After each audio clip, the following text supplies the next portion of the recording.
Alors, petite actu sur Tesla, sur le site Frandroid, la double authentification est enfin déployée. Comment l'activer? En validation finale depuis août 2020, la double authentification sur les véhicules électriques Tesla est enfin déployée, après s'être fait attendre durant presque un an. Comment l'activer et profiter d'une couche de sécurité supplémentaire? Le constructeur détaille l'ensemble des démarches sur sa page support. Honteusement en retard, selon un message Twitter d'Elon Musk publié en août 2020. La double authentification sur les voitures électriques Tesla a énormément tardé à pointer le bout de son nez. Celle qui devait initialement débarquer à la fin du millésime 2019 aura finalement mis presque un an à être mise en place par le constructeur californien qui consacre une partie de ses ressources à la sécurité de ses produits.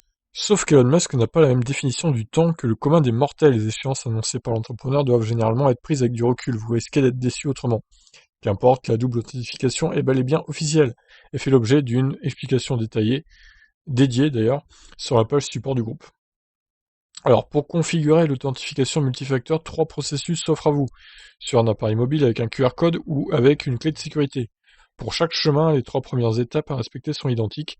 Télécharger une application d'authentification sur votre smartphone, se connecter à votre compte Tesla et appuyer sur compte, puis sous identifiant, appuyer sur authentification multifacteur, puis gérer.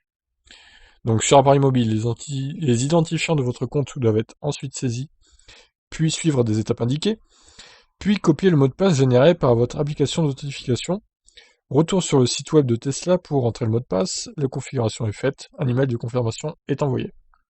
Alors avec la méthode QR code, avec un smartphone, scannez le QR code fourni qui générera alors un mot de passe. Retour sur le site web de Tesla pour entrer le mot de passe. La configuration est faite, un email de confirmation vous sera envoyé. Alors la méthode du QR code me paraît être la plus rapide et la plus simple pour le coup. Avec une clé de sécurité, sur l'interface de configuration, sélectionnez Configurer manuellement. Une clé de sécurité s'affiche sur votre écran. Il faut la saisir manuellement dans l'application d'authentification. Un copier-coller peut être effectué. Créer un nouveau compte dans l'application d'authentification et rentrer la clé lorsque vous y êtes invité. L'application vous fournit alors un mot de passe à usage unique. Retour sur le site web de Tesla pour entrer le mot de passe. La configuration est faite. Un email de confirmation vous sera envoyé. Ah bah dis donc, c'est long. Ah, clairement, si je devais faire ça avec ma Tesla, si j'avais une Tesla, bah je prendrais, je pense, la méthode du QR code qui me paraît quand même plus rapide et plus simple à faire. Donc voilà, je vous laisse réagir sur cette actu. Ciao.